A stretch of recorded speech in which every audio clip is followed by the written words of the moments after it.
Hi, my name's Elise, I'm 22, and when I was a kid all I ever wanted was to live on a farm, but by a cruel twist of fate I ended up living in a more urban area, so I decided to bring the farm to me. This is my barn.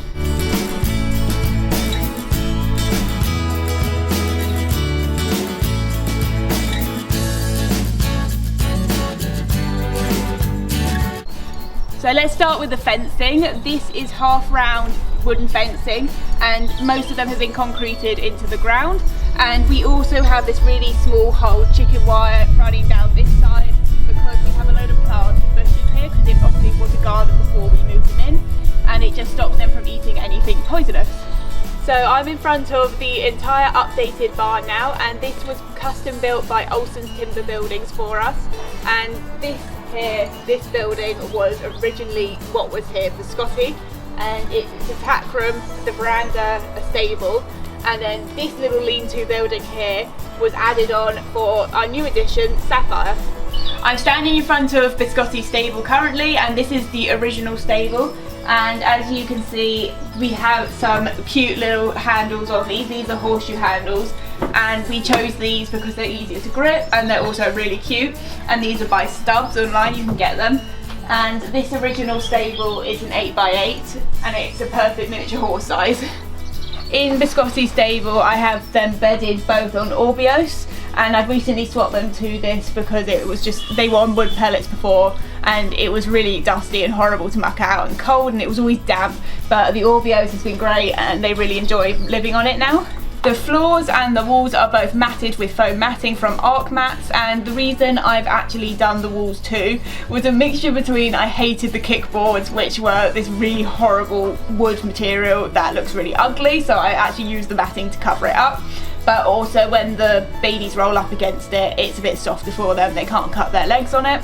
And the floor has thicker matting on it so it can withstand their hooves on it all the time, and it's been good. In each of their stables I also have a rug rack, so these are all Scotty's rugs, and it's just your typical black one and it's up high so they can't reach it and pull everything down because they're really naughty. And then I have a hay box down here which is lined so the hay doesn't fall through, and I've tried all sorts of feeders for them, but because they're so small not a lot works for them, so these wooden planter boxes are absolutely perfect. I'm currently in front of Sappy Stable, and this is the additional lean-to stable that Olson's did for us, and this was completely custom designed by my mum and I. You'll never see another stable quite like this one because it is really strange, but I have a Dutch barn window in front of it instead of a door, and the reason that is because the door actually cuts through into Scotty's stable. And the reason we've done that is, number one, so they can still interact over the door when they're in their stables, because otherwise the door will be facing out here and Scotty will be on the other side of the wall. But also, so when I muck out in the morning I could just walk straight through into the other stable. I don't have to come out and get wet in the winter, and also we didn't have to concrete the front of it, so it was a lot easier to do. And in the winter I can close the window for her, and then in the summer she can have it open and see me walking up in the morning. I'm stood in front of my tack room door now, and this is my favourite part of the whole build because my mum and I did this completely ourselves. We spent hours cutting floorboards just the night before Scotty arrived, and I'm very proud of it and I love it very much.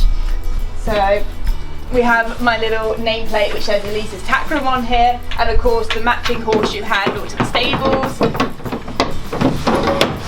And then we can open up and go inside. Welcome to the tack room. This is where I store all my bits and bobs like rugs, grooming bits, head collars, just anything you can think of. This is a free floating counter that we put in, and it's just nailed into the wall, and it's really solid and it holds quite a bit of weight. And we actually put a self-adhesive vinyl on top, and that's what the walls are made of too, so it's got a wood look, but it is literally just basically like wallpaper. It's really clever stuff. And so the whole theme is basically grey wood with a bit of rose gold in it, and I have my radio, kettle, all my supplements are here, treats and their feeds, just everything I could need is over here. This is my little shelving unit, and this was from Amazon. Pretty much everything put up in here furniture wise is from Amazon, and I've got my little fake plants up here, and I just keep all my grooming bits and pen knives and anything extra up here. and it's also got the hooks where their everyday head collars are. And then I've got, this is I got for Christmas, and it's just got all my other head collars and stuff on it. And as you can see, when you have non-ridden animals and you can't collect saddle pads, I collect head collars instead. And between the two of them, they probably have 15 head collars already, and quite a lot that don't fit them and they've still got to grow into. And then down here I keep their haylage and bucket, which is what they only live on haylage because they're so spoiled they won't eat hay anymore. But that's where I keep all their feed. I'm now in the other half of the tack room, and this is where my other chest of drawers are, and this is just storage for little bits and bobs down here. And this has got like where I keep spare twine and lead ropes, boots, anything like that. And this is my grooming bag, clippers, spare rugs that don't fit in their stable or that they haven't worn yet. And this is a really clever addition. This is just a heated towel rack, and we don't have room to put a giant rug heating dryer in here, and also their rugs are absolutely tiny, so you don't need to spend the money on something that big. So we bought this little towel heater instead, and it's really good for the winter when drying their rugs. This little rosette holder here my grandma got me for Christmas, and it's got both their names on it, and all these rosettes here are what Viscosity got from her very first show ever at 7 months old, and she'd never even been in an arena before, and she was fantastic and got so many placings in her classes. And then these two first places are from a recent show, which was also Sappy's first ever show, and they both won their classes, which was rather nice. This is my tool corner, so I've got hangers for things like my brooms, my forks, and this is just another little storage unit that I can wheel around, and I use this when I bathe them because I can put my stuff on top of it. And over here is my water heater. This is a new addition, and you have to attach the hose from the other end, so it's not working right now, but it's gas operated and it goes through the back of the wall, and the gas is round the back, and so this gives me hot water when I wash them during the winter.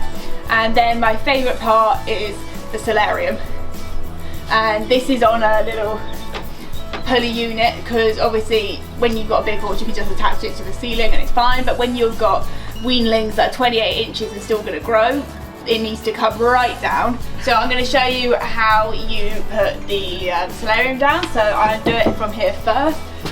Pull the ratchet system open, and then you let it go, and then it locks there, and that's the solarium down. And then I have my cross ties here, so then the girls can stand below it. This is another favourite part of my stable. This is a cast iron hose holder with a horseshoe and the little horse at the front, and I just roll my hose around it and it keeps it nice and neat for me. And then I have my tie here, which is by stubs, and it matches the handles for the door, and this is where I tie them up normally, but I can't box cross tie them. And then this is where I keep my mucking out buckets, and usually I have this door open because they come in and out during the day, so they can't actually get to this and it stays behind the door.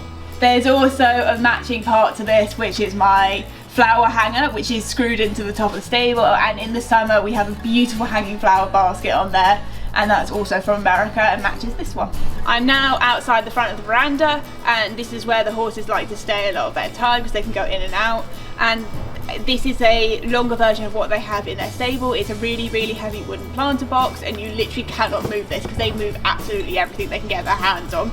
And this is where they get their haylage during the day because unfortunately due to the build we did in the winter, there's no grass left, so we supplement with hay instead.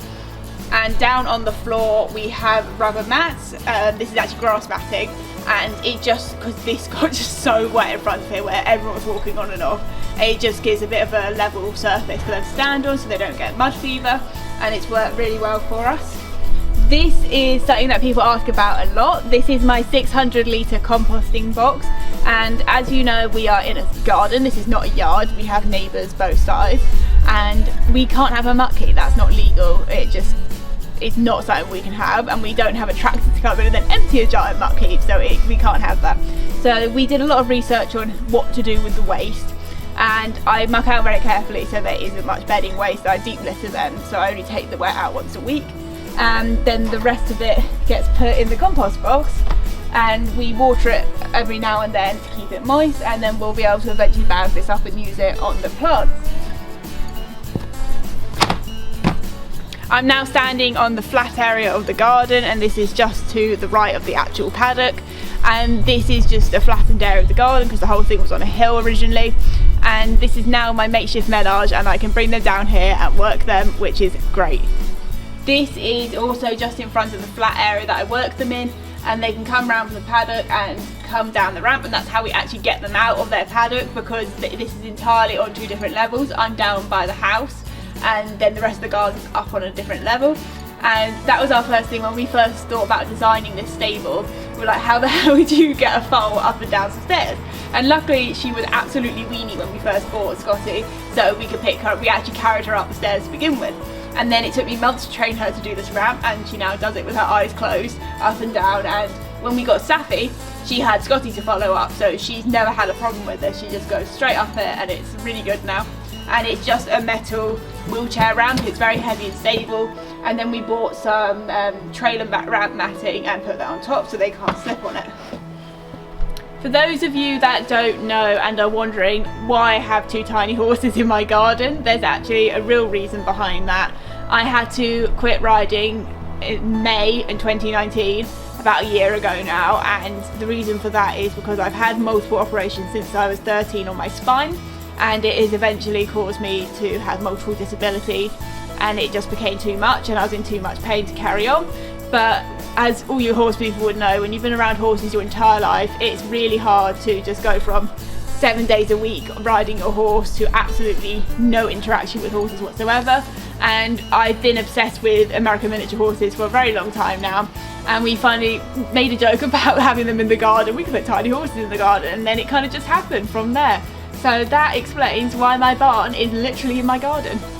That's my full barn tour wrapped up and finished. You have now seen the whole thing, and thank you so much for watching. I hope you enjoyed it, and I'll see you next time. Bye.